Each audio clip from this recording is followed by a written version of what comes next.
As Alcoholics Anonymous continued to grow, founder Bill Wilson was still focused on one thing: helping alcoholics get sober. All the managing of chapters, formalizing everything, becoming a legitimate organization, that was all secondary to his real goal.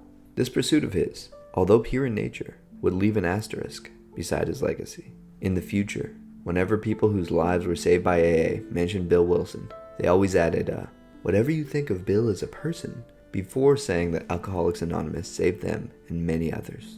Everyone else was announcing that we had found a system that got people sober, but it wasn't 100% effective. It wasn't even 50% effective. When reaching alcoholics in hospitals, in their darkest place, AA still only had a 5% success rate. They saved a lot of people through volume, but if they could up that percentage, they could save a lot more. Bill recognized that the secret to him quitting alcohol permanently was the mystical experience he had at rock bottom.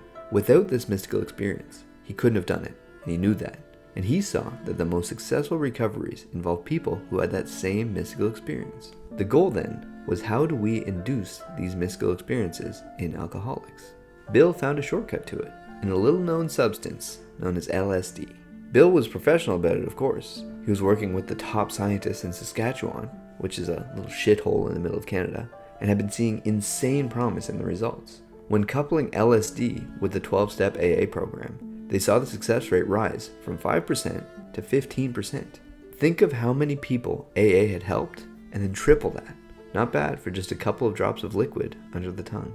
Bill would share these findings with the Alcoholics Anonymous Fellowship, and it caused outrage. How could you feed mind-altering substances to alcoholics? He was told. He stuck with it for many years and kept seeing results. It was seemingly safe, but the outrage continued, and eventually, he had to fold his flag and step away from it. The world wasn't ready for it. It was too controversial, and it soiled Bill's legacy. It doesn't make sense to me though, because Bill was always looking to help the individual. That was a good thing.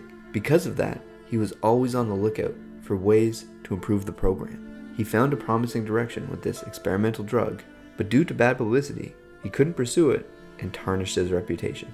This is the cost of thinking for yourself. You look outside of the box, and society may try to push you back into it. There's a cost to it, but if you are trying to make actual progress, you can't just stick with what's accepted. Sometimes, the only way is to put it all on the line and explore new frontiers. As Bertrand Russell said, do not fear to be eccentric in opinion, for every opinion now accepted was once eccentric. It's unfortunate, because if you look at all the progress being made with psilocybin and MDMA therapy, it's very clear that these things can help people. Bill was just ahead of his time and could have saved many more people had he been allowed to. From here, all that we can hope is that his name will be cleared and people will see that all he ever wanted to do was save as many people as he could.